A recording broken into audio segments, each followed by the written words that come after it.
Good morning, afternoon, and evening to everyone out there in any time or space. This is Eric, and this is the Paperback Warrior Podcast, episode number 123. This show is an offshoot of the paperbackwwarrior.com blog. If you're new to the podcast and show, Paperback Warrior serves the vintage book community through written reviews and articles on the blog. I think we're just shy of 2,000 posts on the blog since 2013.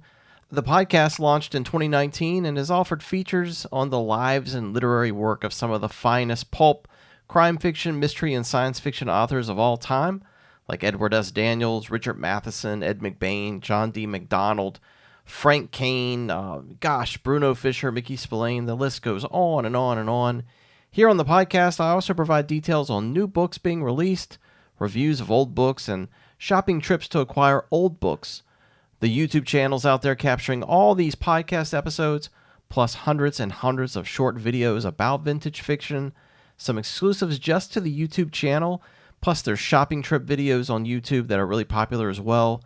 In addition, I post typically about 4 to 5 times per day on social media about pulps, old comics, vintage books, authors, artists, men's adventure magazines, and publishers dedicated to preserving vintage fiction. If you like what I do and want to donate to my efforts, you could use the donate link on the blog's main page, the desktop version top right corner, or by PayPal just to my email of A like Apple, B like Boy 87063 at gmail.com. Again, AB87063 at gmail.com. If you donate, that's great and I appreciate it. If not, don't worry about it. Your presence here as a viewer and listener works for me just fine. Now, today's show is absolutely packed. I've got so much stuff happening. First, the feature today is all about pulps and how they were repurposed to fit the paperback format in the 1960s and 1970s.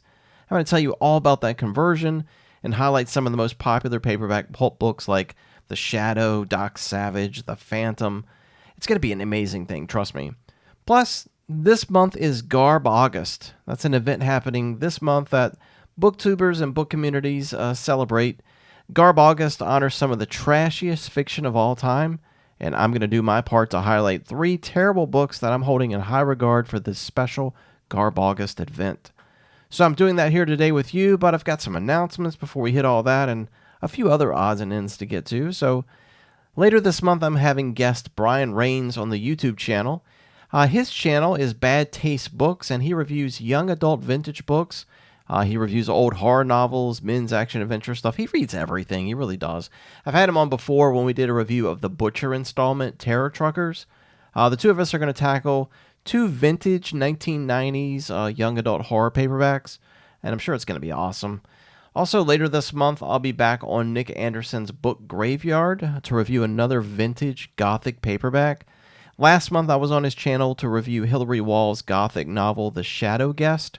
It was so much fun, and we want to do another review of a gothic novel. Off the airwaves, on paper, which is probably where I need to be, I had the pleasure of writing an article on femme fatales for the new issue of Men's Adventure Quarterly. I finished that up last month, and it's going to be in the new issue coming out later this year. Thanks to Bob Dice and Bill Cunningham for asking me to participate in that. It was so much fun writing that, and I think all of you are really going to enjoy it. Also, speaking of Bob and Bill, I've been working hard on a project for them. I'm thrilled to be writing introductions and overviews for men's action-adventure paperback series titles for their book, The Art of Ron Lesser, Volume 3. It's going to be out later this year or early next year. I hope to finish all that writing by the end of this month. I'm really excited about it. And speaking of Ron Lesser, I'm also buried in writing a Wikipedia page for the artist. I'm learning so much about Lesser's career. He painted covers for hundreds of paperbacks, as well as comic work like The Spider, The Bionic Woman, Betty Page, Max Allan Collins' Quarry, and theatrical movie promotional materials and posters like High Plains Drifter, Joe Kidd, Atomic Blonde. I mean, just so much stuff. And that's all of my announcements this episode, but I do want to tell you about a few new books I received recently. First up is a book titled Gateways to Annihilation Stories by author Jarrett Keene. This was just released by Wolfpack Publishing imprint Dark Wolf. It's a searing collection of 14 short, twisted tales described as a combination of The Twilight Zone and Black Mirror. There's themes in these stories like religious terrorism, cryptozoology, pandemic stress, and the apocalypse. I may work in an audio narration of one of these stories and post it right here. We're going to see if my schedule lightens up any for that, but you can get Gateways to Annihilation Stories by Jarrett Keene on Amazon in both digital and physical editions. I got Caveman Adventure Library number 9, which is The Deadly Genesis File by Ron Thomas. This is the first of a trilogy, and it stars a guy named Barrett Kane revenging his father's death while being mired in international politics during the Cold War. It's military espionage and global intrigue by real-world strategist Ron Thomas. This guy served in some precarious positions within the U.S. Defense Department. He draws from that experience for this book, and you can get it in ebook and paperback format. I received a new twofer from Starkhouse Press. It's 2 vintage crime fiction novels by Jack Webb in one book. The first offering is The Deadly Combo, which was originally published by Ace in 1958. The other book is One for My Dame, originally published in hardcover in 1961, and then by Avon in 1964 as a paperback. Both these books together in one volume with an introduction by Nicholas Litchfield, and the book's going to be available in October. Also from Starkhouse Press is a collection of short stories by Bill Pronzini titled Tales of the Impossible. Now this features 19 stories of mysteries that Pronzini penned in the style of the Locked Room mystery, but there's also bizarre vanishings, ghostly apparitions, weird murder methods. These stories feature Pronzini's nameless detective, and some feature Carpenter and Quincannon, which were his Western detectives. There's also standalone stories, too. I also received Lee Goldberg's Crown Vic 2. Now, this, of course, is the sequel to his successful Crown Vic novella. The series stars an ex-con named Ray Boyd, traveling the open road in a used Ford Crown Victoria police interceptor, and he goes wherever his need for money and sex leads him. He's a selfish guy. He's looking out for himself and nobody else. This is roughly 40 pages. It's available in both ebook and paperback from Cutting Edge Books. And also from Cutting Edge Books, I have Come On Girl by Stuart Friedman. This was originally a Belmont paperback published in 1960. It's out now with the original artwork as an ebook, and it's back in print for the first time in over 60 years. The book stars a woman named Rita who would do anything for kicks, like pick up a stranger just to ruin his life. This looks terrific. It's 207 pages and costs merely $4. If you have access to read ebooks, then Cutting Edge Books makes it easy to read hundreds and hundreds of vintage paperbacks in ebook format, and they also have these huge omnibus editions that collects 10 or 12 ebooks all together in one volume. It's great. I love it.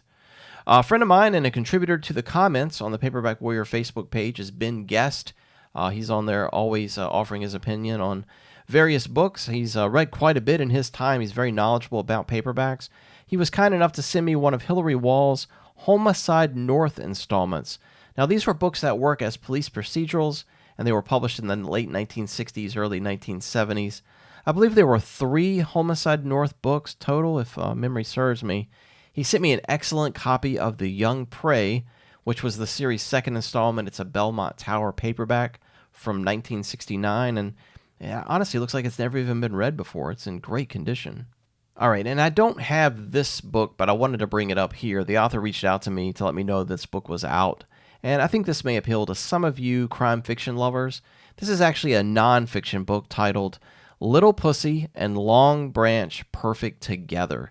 You can get this as an ebook or paperback. The author is Gregory Masalino. This book's about the Gangster Riviera, a place called Long Branch, New Jersey. Now, Macalino, through 600 pages, takes you through the violent history of the town beginning in the 1960s when Anthony Little Pussy Russo took control. He was then challenged by an upstart group of criminals in the 1970s, sort of the old school gangster versus the new version pushing drugs.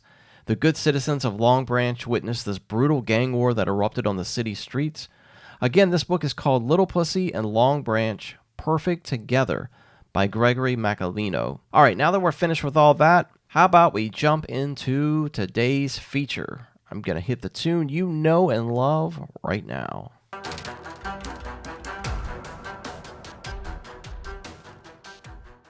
All right, so today I wanted to tell you all about Pulps in the paperbacks. Now, this This was a big part of paperback publishing in the 1960s and 1970s. As most of you know, the pulp magazine market came about in the late 19th and early 20th centuries. The big 4 or 5 titles that cemented these magazines as heavy hitters of publishing was Argosy, Adventure, Blue Book, Short Stories, and Black Mask. Now, there were hundreds of pulp magazines that dominated the newsstands through the 1930s and early 1940s. All of these talented crime fiction paperback writers that I talk about right here on the podcast and that I write about on the blog typically cut their teeth on the pulp market. You could look at someone like John D. MacDonald as the prime example of a pulpster who turned the literary career corner to dive into the paperback original industry that bloomed in the late 1940s. It was just a natural evolution for the pulps to die in the late 1940s and the paperbacks to take off and dominate the second half of the 20th century. There were publishers like Ace, Bantam, Belmont, Dell, Paperback Library, Pocket, Signet, Fawcett. They all rose to prominence during this time, and they wanted those pulp writers penning mysteries and crime fiction for their brand. Often they wanted series titles as well, some that even began as pulps and then continued their page life in paperback format. The first part of this feature, I wanted to concentrate on the big pulp heroes that were ripped from the pulps and deposited in paperback format. Now, as you can imagine, when we talk about these paperback publishers, they were all clamoring for new material from writers, but at the same time, they knew what had sold well on the pulp market. They came up with a clever marketing idea of repurposing all of these old pulp heroes as new paperback warriors. Publishers had thousands of pulp stories that they could repurpose, so it was like an all-you-can-eat buffet. Now, an important thing to remember is I'm discussing mass market paperbacks on this feature. I'm not talking about trade paperbacks, just strictly the vintage mass market paperbacks. That's really our wheelhouse here. The first I wanted to talk about is the Shadow, one of the most popular pulp characters of all time. The origins of the character could be found in radio programming. On July 31st, 1930, Street and Smith launched the first episode of Detective Story Hour on CBS. This was an adaptation of the publisher's Detective Story magazine. Scriptwriter Harry Charlotte made a suggestion that the show have a narrator. The Shadow was created as that mysterious narrator who promised the show would deliver tales of mystery and suspense from the pages of premier detective fiction magazine. Now, this inclusion of the Shadow on the programming wouldn't last long, though. Later, the Shadow appeared on the Blue Coal Radio Review, but the Shadow's radio appearances were popular, and it resulted in the publisher meeting listener demands for a pulp magazine to arise. So Street and Smith hired writer Walter B. Gibson to write stories starring the Shadow under the house name of Maxwell Grant. Gibson wrote a novel and story twice a month for 282 issues of the Shadow magazine, which ran through the early 1950s. The first issue of the magazine was April 1st, 1931. The other 40-ish issues of the magazine were authored by Lester Dent, Theodore Tinsley, Bruce Elliott, and Richard Wormser to give Gibson a little break between issues. So again, that was the Shadow magazine. As the pulp magazine's sales and popularity decreased, the publisher pulled the cord on the Shadow magazine. But before the magazine had ended, the Shadow landed in paperback format as early as 1941. Bantam published The Shadow and the Voice of Murder by Walter Gibson, which was originally published in the Shadow magazine number 192 as The Voice of Death. Now, in 1963, the paperback market had exploded. Belmont launches a new series of The Shadow in paperback, beginning with the Walter Gibson novel Return of the Shadow. There would be 9 total paperbacks between 1963 through 1967, with Dennis Lenz writing the whole series other than Gibson's debut book. In June 1969, Bantam returned back to the world of the Shadow by reprinting more stories from the magazine.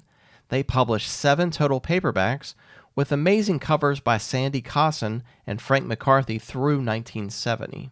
Now, also in 1969, Temp Books published a paperback reprint of Grove of Doom, which was originally in the Shadow magazine's 37th issue. Pyramid Books, which would later become Jove, reprinted some of the Shadow magazine novels into paperbacks. This began in October 1974 and ran through April 1978 for a total of 23 paperbacks. However, other than the first paperback, The Living Shadow, which was the very first story in the Shadow magazine, the order's just all mixed up. The publisher chose not to reprint the Shadow magazine stories in order. Instead, these 23 paperbacks pulled novels from the first issue of the magazine all the way up to the 91st issue, so it's a big range that they pulled these novels from.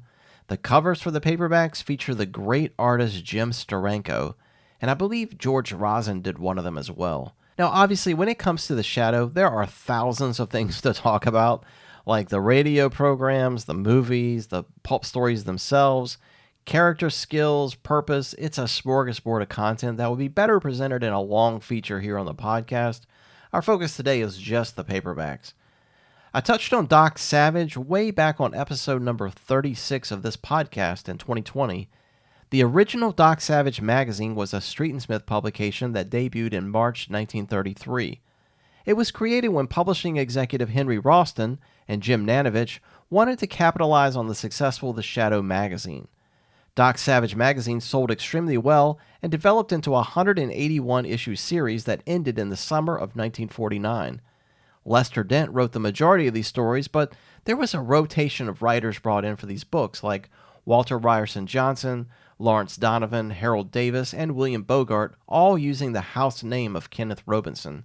But the paperback industry reintroduced Doc Savage to a whole new generation. Beginning in 1964, every Doc Savage magazine novel was reprinted as a paperback, although the original publication order was dismissed.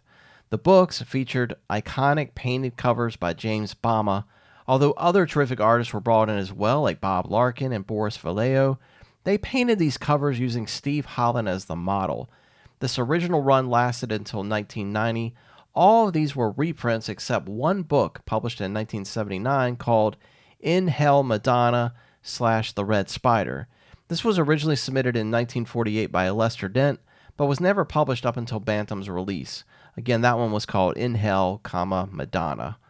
In 1991, Bantam published a new Doc Savage paperback titled Escape from Loki, authored by Philip Jose Farmer. This was a retcon novel explaining how Doc Savage met his original team. Bantam then began publishing new Doc Savage novels authored by Will Murray using notes or ideas from Lester Dent. There were 7 of these original paperbacks published by Bantam through 1993. Beginning in 2011, Will Murray wrote 15 trade paperbacks for Altus Press of brand new Doc Savage novels, some with the notes or ideas from Lester Dent and Walter Ryerson Johnson. Listen, we could talk for days and days about Doc Savage, just like we could with The Shadow, but I'm going to leave it right there because I'm concentrating on all these pulps to paperbacks, and there's a lot to get to. And speaking of Doc Savage and the house name of Kenneth Robinson, Street and Smith used that same setup for their pulp magazine, The Avenger.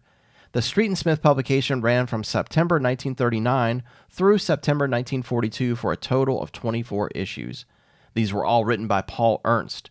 5 more stories were published in Clues Detective Magazine from 1942 through 1943, written by Emil C. Tepperman, and a 6th book, a novella, appeared in a 1943 issue of The Shadow magazine. With the success of both Doc Savage and The Shadow in paperback, Warner Paperback Library decided to do the same thing with The Avenger. The publisher released the original 24 novels by Paul Ernst as paperbacks.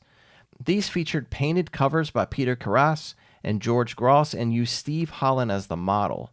The publisher then commissioned Ron Goulart to pen 12 pastiche novels that were published between June 1974 through May 1975, making a total of 42 full-length Avenger paperbacks. The Avenger would later appear in comics, radio, anthologies, just a ton of stuff that begs for a podcast feature. Maybe I'll get to it someday. Sometimes the face of pulp heroes in pop culture is that of the Spider. This was a tremendously successful hero created by Harry Steger's popular publications in direct competition with Street and Smith's The Shadow. The Spider was published in magazine format from October 1933 through December 1943. Every issue included a full-length novel. The first 2 novels were written by R.T.M. Scott, and then every novel thereafter was the house name of Grant Stockridge, which was really just a revolving door of writers, mostly Norvell Page, Emil Tepperman, and A.H. Bittner. Berkeley Books tried to recreate the success Bantam was having with Doc Savage. Beginning in November 1969, Berkeley Medallion launched a plan to publish all 118 The Spider novels as paperbacks, but by the time they got to the fourth one, the sales were so poor that they canceled the series. The paperback covers were painted by Peter Carras. There was even a fifth book planned titled Empire of Doom, and the artwork for that book is on the spiderreturns.com site. It's really good. A few years later, Pocket Books tried their hand at the Spider. They published their first Spider installment titled Death Reign of the Vampire King, and they hired Robert Maguire to paint the covers using Steve Holland as the model. Once again, the series reprints as paperbacks was a complete failure. After the fourth book, Pocket stopped production. Part of the reason may have been that the publisher tried to not only reprint the pulps, but edit them to fit into modern times. Some of the dialogue, the weapons, the overall feel, it just wasn't the same as the pulps. The cover art on these four paperbacks is stunning, though, with Steve Holland as the model. In 1979, Python Publishing Group released a new Spider novel titled Blue Steel. This was actually the never-before-published 119th Spider novel, originally titled Slaughter, Inc. The title changed for legal reasons to Blue Steel, The Ultimate Answer, and this is because the character name of the Spider had to be changed to Blue Steel to avoid lawsuits. The cover was painted by George Gross, and the novel was authored by Donald G. Cormack, using the name Spider Page, which was a reference to the original author Norvell Page. Dye Media came along in the 1980s to try their hand at the Spider. They first published 3 Spider pulp novels in large trade editions. But in 1984, Dye Media published those same 3 The Spider novels as normal-sized mass-market paperbacks. They hired Ken Kelly to paint the covers for the first 2 paperbacks, and then Frank Kelly Frias did the third one. Then you had Carroll and Graff get involved. In 1991, they published 8 total paperbacks. Each book had 2 reprints of the Spider novels, so there were 16 reprinted novels total, and they all feature the original pulp covers painted by Rafael de Soto. After that, you get the Spider reprints everywhere in trade paperback format from the likes of Bold Venture Press, Baen Books, Doubleday, Age of Aces, Pulp Adventure Press, and many more. Now, an early catalyst for the pulp to paperback boom was a small West Coast publisher called Corinth Regency. Their efforts were mostly spent on developing pornographic books. However, they went all in on pulps. Their first pulp paperbacks were The Phantom Detective. This was a hero that first appeared in the Phantom Detective magazine in February 1933.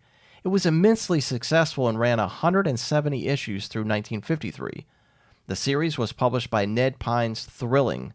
These first 11 novels were published under the house name of G. Wayman Jones and written by D.L. Champion. After the 11th, the name changed to Robert Wallace and were penned largely by Norman A. Daniels, Charles Greenberg, George A. MacDonald, Lawrence Donovan, and a bunch of other pulpsters. Now, circling back to Corinth Regency, they published 22 The Phantom Detective paperbacks from October 1965 through July 1966. In my opinion, these books are beautiful with Robert Bonfils painted art. These are all reprinted novels from the magazine. Now, Corinth also published 8 paperback reprints of Operator Number 5 between January 1966 and August 1966. These are all equally impressive and feature Robert Bonfils painted artwork as well. Operator Number 5 was originally created by Steger's Popular Publications and debuted in April 1934. It ran all the way through 1939 with a total of 48 issues. Now, these issues were written by Frederick C. Davis, then later Emil C. Tepperman, and then Wayne Rogers for the last few books. The house name used was Curtis Steele. Another Corinth publication was reprints of Dr. Death. Now, the pulp character Dr. Death has a rather strange history. The first incarnation was in the pages of All Detective magazine in July through October 1934. And again in January 1935. In these novels, the nemesis is Nibs Holloway, but that character actually debuted a year prior in the pages of Rapid Fire Detective Stories. The 1934-1935 Dr. Death stories were authored by Edward P. Norris, although that could have been a pseudonym. No one really knows. After the January 1935 story, things changed for the character. All Detective magazine folded with the January 1935 issue, and that was the end of that particular version of Dr. Death. Then, February 1935 sees the shocking launch of Dr. Death magazine, with Norris replaced by prolific writer Harold Ward, using a bizarre pseudonym of Zorro. and his nemesis, Nibs Holloway, is replaced by Detective Jimmy Holm. This new version of Dr. Death debuts in the novel 12 Must Die, the lead for the first issue. Then comes The Gray Creatures for the next issue, followed by The Shriveling Murders for the very last issue of the magazine in April. So that's it, February, March, April 1935, 3 total issues. Thankfully, fans of the Pulp got 2 additional novels that weren't originally published in the magazine, Waves of Madness and The Red Mist of Murder. These appeared in the 1980s in Nemesis Incorporated and Pulp Vault. Note that a publisher called Pulp Classics also reprinted at least one of the Dr. Death magazine issues back in 1979. In 1966, Corinth Regency reprinted the 3 Dr. Death magazine novels as paperbacks, again with amazing artwork by Robert Bonfils. These books were titled the same as the novels, thankfully, so it avoids confusion. 12 Must Die, The Gray Creatures, and The Shriveling Murders. But the publisher also threw in a 4th book titled Stories from Dr. Death and Other Terror Tales, which included the various shorts that were included in the 3 issues of the magazine. Now, I've got an ongoing blog article called Paperback Warrior Primer, and I did one on Dr. Death. You can find it at paperbackwwarrior.com. But we aren't completely finished with Corinth Regency either. The publisher reprinted 7 pulp novels starring Secret Agent X. This was a pulp magazine published by A.A. Wynn's Ace Magazines. The magazine ran 41 issues between February 1934 and March 1939. The house name used on these novels is Brant House. The writers were Paul Chadwick, G.T. Fleming Roberts, Emil C. Tepperman, and Wayne Rogers. And of course, Corinth used Robert Bonfils on these paperback covers as well, making them look just amazing. Corinth also dipped into the aviation pulps. They published 5 paperback reprints of Dusty Ayres and his Battle Birds. This was a pulp that originally began in December 1932 and ran through July 1934 under the title Battle Birds. Then it was published under the title Dusty Ayres and his Battle Birds for 12 more issues that ended in 1935. The series would later begin again in 1940 under the Battle Birds name. Corinth's first 4 paperbacks of Dusty Ayres and his Battle Birds were reprints of the novels. The 5th paperback they did was called Battle Birds vs. the Black Invaders, and it's a short story collection. Now, Corinth also published some of the short stories from the pulp magazine Terror Tales. They did 2 paperbacks featuring these stories. The titles were The House of Living Death and Other Terror Tales, published in August 1966, and then a month later, Death's Loving Arms and Other Terror Tales. The publisher went out of business under pressure from lawsuits and financial struggles. Go figure. Another pulp that landed in the paperback market is G8 and his Battle Aces. This was a pulp magazine produced by Popular Publications that was first published in October 1930. For the first 2 years, the magazine was titled Battle Aces. Then it switched names to G8 and his Battle Aces to make it more of a pulp hero publication. I believe there were nearly 140 issues of the magazine, all the way to the final issue in June 1944. The series was written by Robert J. Hogan. With the popularity of pulps being reborn in paperback, Berkley gained the rights to print G8 and his Battle Aces in paperback form beginning in 1970. Like many of these publishers, Berkley chose to reprint them mostly out of order. They reprinted the first 3 in order, which was the Bat Staffel, Purple Aces, and Ace of the White Death. All 3 of these paperbacks featured Jim Steranko artwork, and of course Steve Holland as the cover model. After the 3rd one, the publisher just shrank the pulp magazine covers to fit the paperbacks. Kinda lame. There were only 80 of these paperbacks, all being published in 1970 and 1971. There was one more paperback, I believe, in 1985 called Scourge of the Steel Mask from issue 40 of that pulp magazine. So you got 9 total paperbacks. The Scourge of the Steel Mask was published by Blazing Publications. The last one I'm going to include here, it kind of sits sideways in our feature. This is the comic strip The Phantom. The publication history for this title began in February 1936 as a black and white daily comic strip written by Lee Falk. It became a color Sunday strip in May of 1939, and believe it or not, that comic strip is still running today.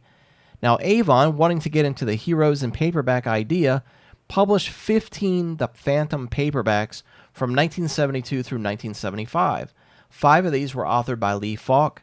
Basil Cooper wrote 2 of them. 6 were penned by Ron Goulart, using the name Frank S. Shawn.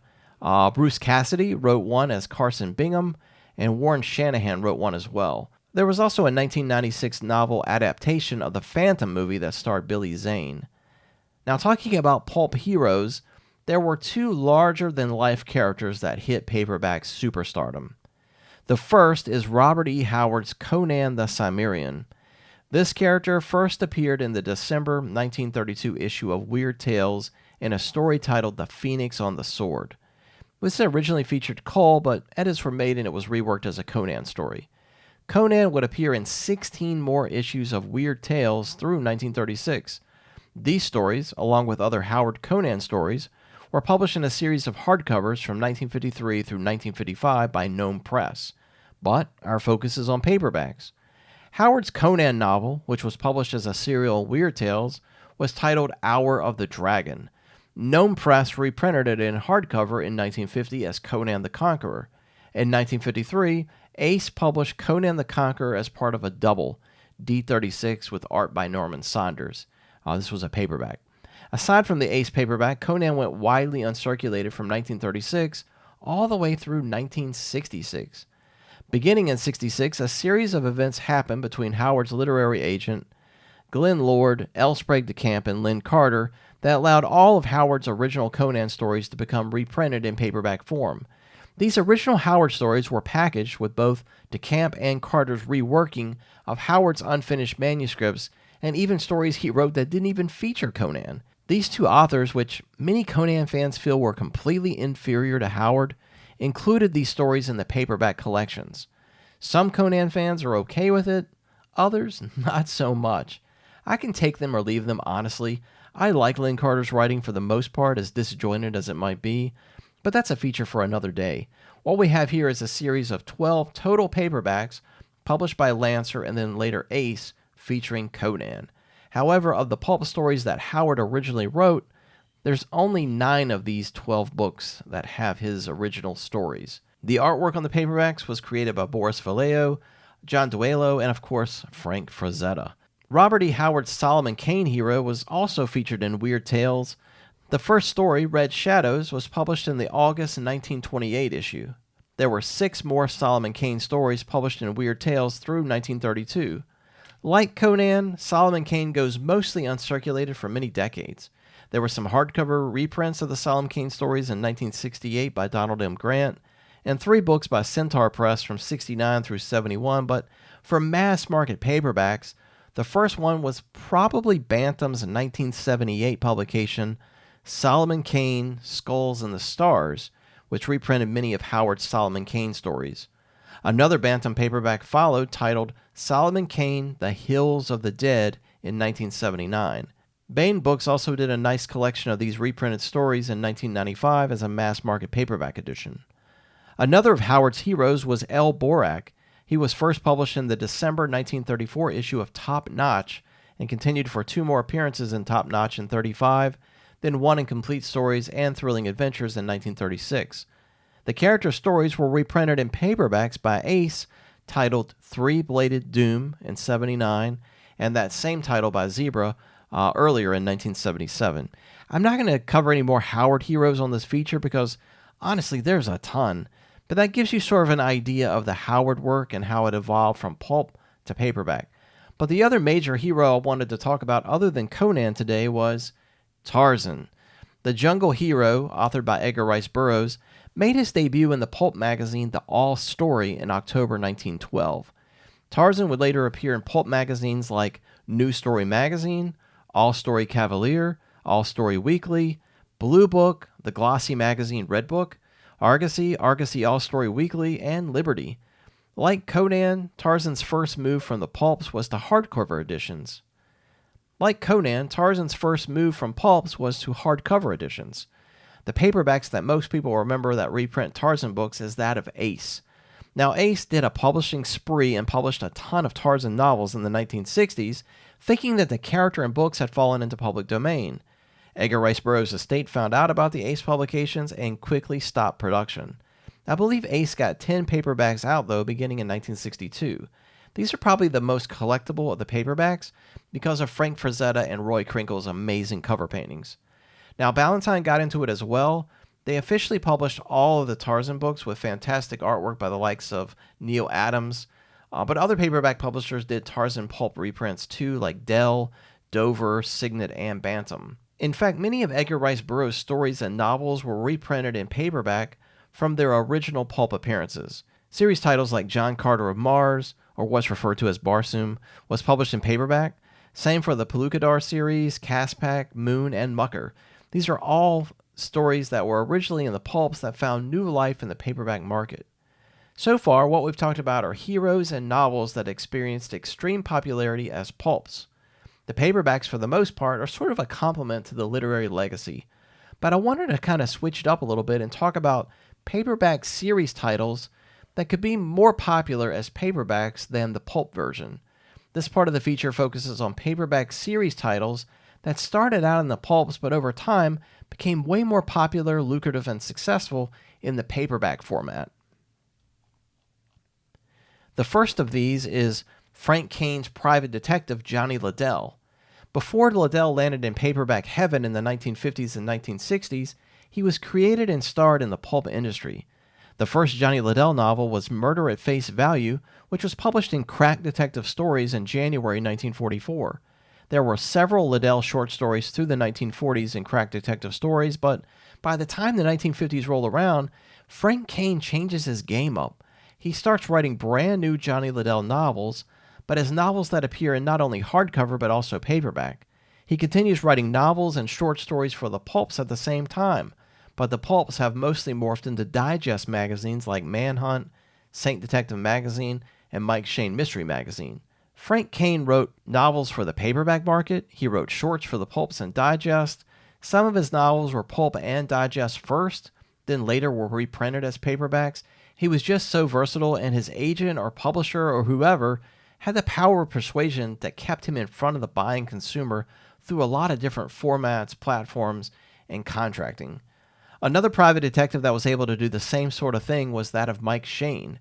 Davis Dresser, who wrote novels as Brett Halliday, wrote his first Mike Shane novel, Dividend on Death, in 1939 as a hardcover. He followed in 1940 with a sequel, The Private Practice of Michael Shane. This launched an empire of Mike Shane books, mostly in paperback, that ran for 70 installments and ghostwriters once Dresser stepped away from the series.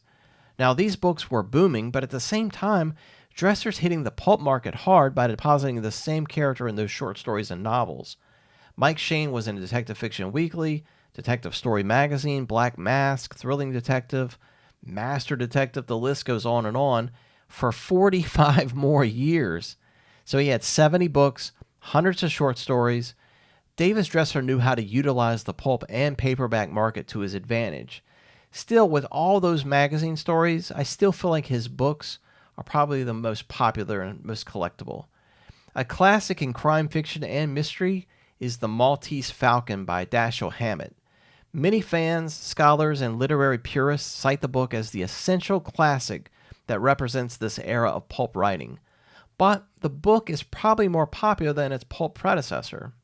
The Maltese Falcon appeared as a serial in Black Mask from September 1929 through January 1930.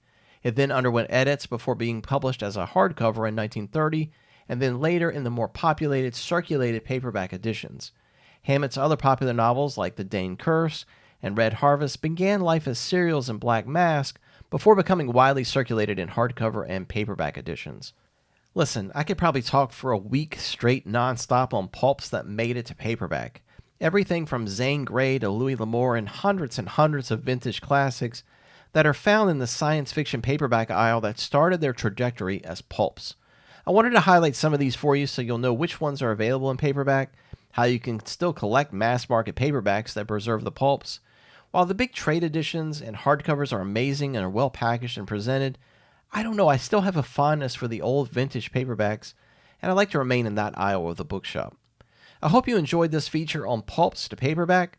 My sources were The Thrilling Detective, The Fiction Mag Index, FantasyHandbook.com, Fantastic Fiction, MysteryFile.com, James Reasoner's blog, ERBZine.com, Greenleaf-Classics-Books.com, Pulp Hermit blog, FromASecretLocation.com, SpiderReturns.com, Glorious Trash, Archive.org, Spy Guys and Gals, DocSavage.org, thepulp.net, adventuresinbronze.co, pulpfest.com, justinevans.com, shadowsanctum.net, and thelivingshadow.fandom.com. All right, my last segment today is dedicated to the booktube event known as GarbAugust. This is something that booktuber Criminale came up with to celebrate the very worst in trash fiction. And there's two sides to it, really. There's the celebration of trash that would be perceived as literary awfulness to the mainstream reading community, but it's in fact fantastic to you and I. Or there's the trash that is universally awful. Means everyone hates it. I'm going with universally awful, and I chose 3 books to highlight from the Paperback Warrior Hall of Shame. So my first one is Conan the Defiant. It was written by Steve Perry, no, not the former Journey singer, the sci-fi and fantasy Steve Perry. He wrote this Conan paperback, and he wrote a couple other ones as well. This Conan the Defiant was published by Tor in 1987, and it's absolutely awful. In the book, Conan goes to the aid of this priest who's fighting off enemies using only a staff. Conan becomes intrigued, and the two are friends. But when the two go back to the priest's house to celebrate, the priest ends up getting killed, and then Conan is off to revenge his newfound friend. There's this necromancer named Neg who's got an army of zombies, and this beauty queen named Tuan, and a henchman named Skier. Now, Neg is on a quest to get this amulet called the Source of Light. If he can get it, guess what? He can grow more zombies for his army. Everyone wants that. Now, Tuan, she escapes, and she finds Conan, and now Conan, Tuan, and this other woman are a trio. There's this army of tarantulas that's hunting Skier, while Conan's searching for Neg. But Neg already knows that Conan's after him, so he sends an army of zombies to follow Conan. It's an absolute mess where the reader doesn't even know who's chasing who. It's a mess, an absolute mess, and one of the worst of the Tor Conan paperbacks. The Hall of Shame was built for these types of books. Again, this is Conan the Defiant by Steve Perry. The second one I wanted to highlight, or lowlight, is titled Decoy Number 1, The Great Pretender by Jim Dean. This is a Signet series that was published in 1974. Not the other Decoy series, that's pretty good. And this one, Decoy is a guy named Nick Merlotti, known as the Great Pretender and the Prince of Crime. He specializes in art theft. As the book begins, he's in prison, and the feds want to use him because he's got what's considered a computer brain that allows him to quickly escape conflicts, decipher the most complex problems, and perform an array of self-defense tactics. He's a former U.S. Marine. He's got a gadgets whiz sidekick named Waves. Merlotti's let out of prison to do a job for the feds by locating a mobster named Gianfredo. Here's the way Merlotti does it. He goes and steals a U.S. Coast Guard boat. He then goes and steals heroin intended for Gianfredo, whatever his name is. He then returns this heroin-filled yacht to Gianfredo and apologizes and says that he thought he was intercepting some other drug dealer's cargo. This gets Gianfredo's trust. Merlotti then explains he's working for the feds and they got him out of prison to get Gianfredo. Gianfredo says he already knew about Merlotti and his mission to get him, so he hires Merlotti. I don't understand it. The plot is just awful. It goes nowhere. Plus, there's entire scenes of the book where characters are talking to each other that aren't even in the same room with each other based on the lines before it. At one point, Merlotti's talking to a woman who's already been described in previous paragraphs as being in a different building with a different character. It's crazy. This book is terrible, and I can only encourage you to stay away from it. Again, it's Decoy Number 1, The Great Pretender by a real guy named Jim Dean. The last one I wanted to tell you about is titled A Texan Came Riding by Frank O'Rourke. It was published in 1958 by Signet. In this book, a hired gun named John arrives in the town of Teos with a stack of letters. These are all from people swearing that a land baron named Charles Malcolm cheated and swindled them. He presents the letters to the town sheriff. Then readers are introduced to this Malcolm guy and realize he's a wealthy, stereotypical Western villain, but he's got a witch. This witch casts spells and conjures curses on all of his enemies. He's also laid half the women in town, but his most prized pick is a woman named Rachel, who he just impregnated. John, a sheep herder, Rachel, plus the sheriff all go up against Malcolm and his witch. There's pages and pages of dialogue between Malcolm and his witch, and it's just the most boring stuff you can possibly imagine. The book is only 128 pages, but it felt more like 700. The witch stuff was ridiculous. John is a complete moron. I hated this book, and you will too. And that does it for GarbAugust, and it finishes out this episode. I hope you enjoyed it. Please remember to follow Paperback Warrior on Facebook, X, Instagram, TikTok, and Threads.